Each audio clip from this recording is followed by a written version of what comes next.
Radhe Radhe everyone, कैसे हैं आप सब। होप करती हूँ आप सब बहुत ही अच्छे होंगे गाइज। आज मैं फिर से आपके लिए एक अच्छी सी वीडियो शेयर करने वाली हूँ, अच्छी सी जानकारी के साथ। तो वीडियो को लास्ट तक देखें। क्या जानकारी देने वाली हूँ मैं आज इस वीडियो में आपको। थंबनेल देखकर तो आप सब समझ ही गए होंगे कि 7 सितंबर की है गणेश चतुर्थी। और गणेश चतुर्थी हम लोग कैसे मनाते हैं, कैसे सेलिब्रेट करते हैं, ये सब आपको पता ही है कि हमें गणेश जी की स्थापना करनी होती है। लेकिन हमें पूजा विधि के बारे में नहीं पता होता कि हमें पूजा विधि किस तरह से करनी है। यानी कि जब गणेश जी की स्थापना की जाती है तो उसमें हमें पूजा भी करनी होती है। तो वो पूजा में किस तरह से करनी चाहिए, आज मैं इस वीडियो में आपको सरल विधि से पूजा विधि बताने वाली हूँ। तो देखिएगा, सबसे पहले आपको क्या करना है। सबसे पहले आपको 7 तारीख की है गणेश चतुर्थी। गणेश चतुर्थी से एक दिन पहले आपको एक गणेश जी की मूर्ति लेकर आनी होगी। वो भी मतलब नई मूर्ति, घर में रखी हुई मूर्ति की स्थापना नहीं होती। आपको बाहर से एक नई मूर्ति लेकर आनी है जिसकी आप स्थापना करेंगे गणेश चतुर्थी वाले दिन। तो गणेश चतुर्थी है 7 तारीख की। तो 7 तारीख की सुबह आप उठें जल्दी और नहा धोकर घर को साफ शुद्ध करके एक चौकी लगाएं। चौकी पर लाल या पीले रंग का वस्त्र बिछा सकते हैं आप।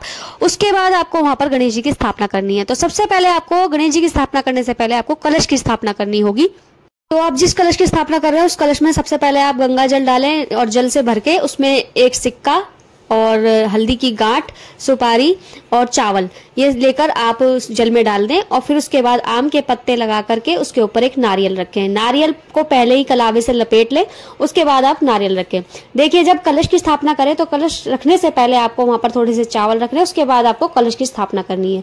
तो देखिए, यहाँ पर हमारे कलश की स्थापना हो चुकी है। और कलश पर एक आप कलावा बांधिए। उसके बाद कलश पर स्वास्तिक बनाइए या ओम बना सकते हैं। और उसके बाद आपको गणेश जी की स्थापना करनी है। तो गणेश जी की स्थापना करने के लिए भी आपको चौकी पर थोड़े से अक्षत रखिए। उसके बाद गणेश जी को अक्षत के ऊपर विराजित करिए। अब देखिए, यहाँ पर हमने गणेश जी की स्थापना कर दी है। थोड़ा सा आप गंगा जल लें, थोड़ा सा गंगा जल छिड़के चौकी के ऊपर और उसके बाद एक देसी घी का दीपक प्रज्वलित करें। तो देखिए गाइस, इतना करने के बाद आपको गणपति जी को तिलक करना है। तो गणेश जी को तिलक आप चंदन, रोली, कुमकुम जो भी आपके पास उपलब्ध हो, आप गणेश जी का तिलक करें और गणेश जी को अक्षत चढ़ाएं। उसके बाद आप गणेश जी को फूल चढ़ाएं। और लाल रंग के फूल आपके पास है तो बहुत ही अच्छी बात है, अगर नहीं है तो कोई बात नहीं। जो भी आपके पास फूल उपलब्ध हो आप उन फूलों को गणेश जी को अर्पित करें।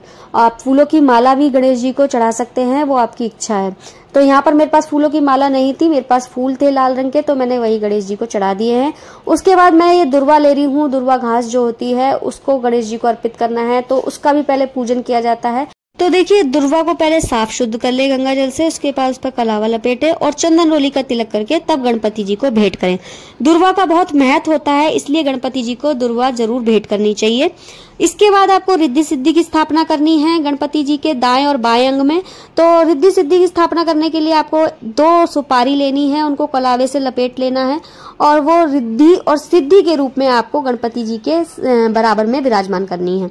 तो देखिए, यहाँ पर मैंने गणपति जी के बराबर में रिद्धि भी और सिद्धि भी दोनों माता की स्थापना कर दी है। और होनी भी चाहिए, जहाँ रिद्धि सिद्धि है वहीं आपके घर में अन्न धन की बरकत होती है। तो देखिए, यहाँ पर उनको तिलक करिए, अक्षत चढ़ाइए, उसके बाद उनको फूल चढ़ाइए। तो यहाँ पर आप अब गणेश जी को जनेऊ धारण कराइए। उसके बाद आप उनको वस्त्र स्वरूप कलावा भेंट करिए। तो यहाँ पर लगभग मेरी पूजा संपन्न हो चुकी है। इसके बाद आपको भोग लगाना है गणपति जी को। गणेश जी को भोग में आप कुछ भी मिठाई, फल, फ्रूट जो भी आपके पास उपलब्ध हो आप वो सब भोग लगा सकते हैं। आप देखिए, गणेश जी को मोदक बहुत प्रिय होते हैं। आप चाहें तो मोदक घर पर ही बनाएं या बाहर से मिठाई मंगवाकर आप गणपति जी को भोग लगाइए। तो यहाँ पर मेरे पास मोदक तो नहीं थे, लेकिन मैंने मिठाई का भोग लगा दिया है और कुछ फल फ्रूट रख दिए हैं और बताशे का भोग रख दिया है। आप चाहे तो सूखा नारियल, मेवा जो भी आपके पास है सब आप भोग में रख सकते हैं।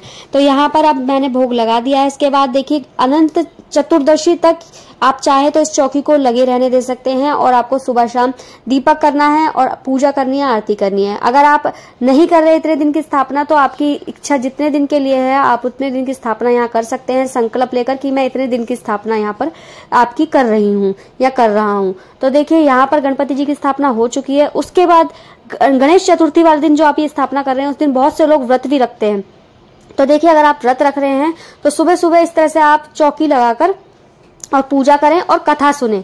गणेश चतुर्थी पर आप गणेश जी की कथा सुने। इस तरह से आप फूल ले ले, थोड़े से चावल ले ले हाथ में और फिर कथा सुनने के बाद वो फूल और चावल गणपति जी को ही भेंट कर दें।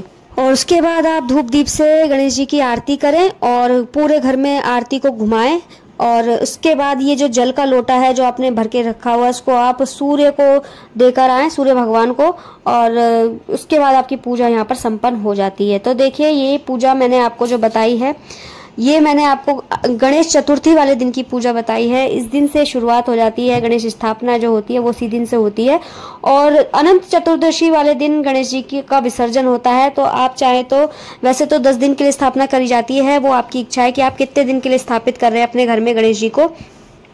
तो यहाँ पर पूजा हमारी हो गई है संपन्न। इस तरह से आपको पूजा करनी है गणेश चतुर्थी वाले दिन। और चौकी आपकी इच्छा है कि आप जब मर्जी तक भी लगा के रख सकते हैं अपने घर में, लेकिन आपको सुबह शाम दीपक जरूर करना है और आरती और पूजा सेवा जरूर करनी है गणपति जी की, जितने दिन आप अपने घर में उनको स्थापित कर रहे हैं। देखिए गाइज, ये जो भोग प्रसाद जो आपने गणपति जी को लगाया है, ये भोग प्रसाद आप शाम के समय जब आप व्रत का पारायण करेंगे, दीपक करने के बाद, मतलब दोबारा पूजा करने के बाद शाम के समय, उसके बाद आप ये भोग प्रसाद से ही अपना व्रत जो है पारायण करें, मतलब व्रत खोलें। और अन्न में आप कुछ भी खा सकते हैं, क्योंकि ये व्रत ऐसा नहीं है, इसमें बहुत से लोग फलाहार भी करते हैं, बहुत से लोग अन्न से भी करते हैं। तो आप चाहें तो इसको अन्न से भी खोल सकते हैं। तो आप अन्न में जो भी आप भोग बनाएं, तो आप पहले वो गणपति जी को लगाएं, फिर आप शाम के समय व्रत खोल लें। तो चलिए गाइज, यहीं पे कर रही हूँ मैं वीडियो का एंड, और आशा करती हूँ आपको वीडियो आज की अच्छी लगी हो और जानकारी आपको समझ आई हो। तो मिलती हूँ आपसे नेक्स्ट वीडियो में। तब तक के लिए चैनल को सब्सक्राइब जरूर करें और वीडियो को लाइक शेयर कमेंट करना बिल्कुल ना भूलें। मिलती हूँ आपसे नेक्स्ट वीडियो में, तब तक के लिए राधे राधे।